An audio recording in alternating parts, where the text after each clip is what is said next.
जितना आप ट्रैवल करते हैं ना, तो उसके बाद अल्लाह की कुदरत के नज़ारे इतने देखने को मिलते हैं, तरह तरह के लोग देखने को मिलते हैं, तरह तरह के कल्चर्स देखने को मिलते हैं, रहन सहन मुख्तलिफ, बोलियाँ मुख्तलिफ, और फिर मुल्कों की कैफियत मुख्तलिफ, दुनिया के नज़ारे मुख्तलिफ।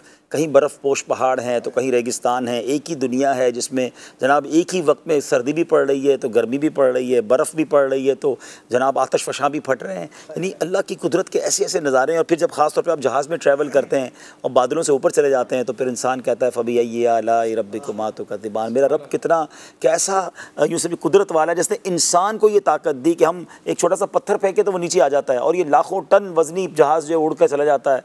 अब 16-16 घंटे की फ़्लाइट नॉन स्टॉप जा रही है और लोग उसमें आराम भी कर रहे हैं, खा रहे हैं, पी रहे हैं और ट्रैवल हो रहा है। तो ये अल्लाह की कुदरत के नज़ारे हैं। और फिर उसके बाद अब तो गैलेक्सीज़ की बातें हो रही हैं। पहले तो चले इस दुनिया के रंगों को देख कर लगता था कि अल्लाह की शान कितनी बड़ी है, मगर अब जब दुनिया में जब और साइंस ने तरक्की की और हमें गैलेक्सीज़ के बारे में बताया तो पता चला कि पूरी कायनात में हम तो एक नुक्ते के बराबर हैं। यानी हमारी दुनिया जो है, हमारी ज़मीन जो है, वो तो एक नुक्ता है, बाकी तो इतनी बड़ी कायनात है। तो उस रब कायनात का मालिक, तो उससे क्यों ना प्यार बढ़े अगर जितना गौर करते ना। अच्छा, ये गौर करने का हुक्म हमें कुरान में भी दिया गया है कि अल्लाह की कुदरत और अल्लाह की जो कुदरत के शाहकार हैं उन पर गौर किया जाए। मैं दो बातें इसमें मुख्तसरन अर्ज़ करूँगा, मज़ीद अल्लाह पाक की मोहब्बत दिल में बढ़ेगी। एक शख्स हज़रत उमर फ़ारूक रज़ी अल्लाह तआला अन्हु की बारगाह में आया और आकर कहता है कि शतरंज का जो होता है ना, जिस पे शतरंज खेली जाती है, वो एक मुरब्बा फीट है, 1 स्क्वायर फीट की जो शतरंज है। मैं उसमें बहुत गौर करता हूँ और मैं हैरान हूँ कि क्या कमाल की है कि 64 उसमें खाने हैं और उसमें 1 लाख चालों से लोग खेल सकते हैं। यानी हर बार नई चाल हो सकती है। इतनी ज़्यादा इसमें तनव्वु है, इतनी ज़्यादा इसमें समझे कि डाइवर्सिटी है। तो हज़रत उमर फ़ारूक ने क्या शानदार जवाब दिया कि तुम एक शतरंज के 1 फिट चौड़ाई वाले 1 फिट स्क्वायर फिट पर तुम इतना हैरान हो रहे हो। मैं तो एक बालिश के चेहरे के बारे में गौर कर रहा हूं कि एक बालिश में हमारा चेहरा आ जाता है। मेरे रब ने अरबों चेहरे बनाए हैं, हर चेहरा दूसरे से मुख्तलिफ है। चेहरा तो छोड़ें, हर आँख दूसरे से मुख्तलिफ है, हर नाक दूसरे से मुख्तलिफ है, हर आवाज़ दूसरे से मुख्तलिफ है, हर उंगली का पोरा एक दूसरे से मुख्तलिफ है, फिंगरप्रिंट मुख्तलिफ है। अल्लाह अकबर। आप सोचें, आप इसको लोग शायद समझ नहीं पा रहे जो मैं कह रहा हूँ। कभी ज़िंदगी में आप कोई डायग्राम बनाना शुरू करें, यानी कोई फिगर बनाएं और आप कहें मैं कितने फिगर बना सकता हूँ, आप शायद कोशिश करेंगे तो 50 के बाद 51 में ख़त्म हो जाएगा। आप कहेंगे सारे तो बन गए। यानी एक ही जैसी चीज़ को कितने अंदाज में आप बना सकते हैं, 50-100 के बाद ख़त्म हो जाओगे आप।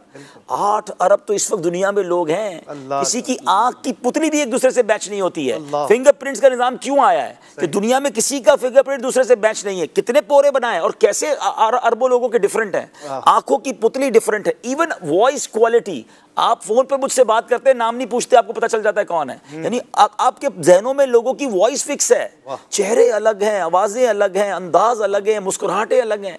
आप सोचें कि क्या शान है मेरे रब की और उसकी कैसी उसकी कुदरत के नज़ारे। यानी हम हर ह्यूमन बीइंग ही अल्लाह की कुदरत का शानदार नज़ारा है। और जैसे मैंने कहा कि कुरान मजीद फुरकान हमीद में, आप तो माशाल्लाह हाफिज़ कुरान है, अफला यंजुरून इलल इबिली कैफ़ खुलिकत। अब ये जो आयतें हैं इसमें जिस तरह रब ने फरमाया कि देखो ये क्या है कुदरत के नज़ारे, व इलस समाई कैफ़ रुफ़िअत व इलल जिबाली कैफ़ नुसिबत।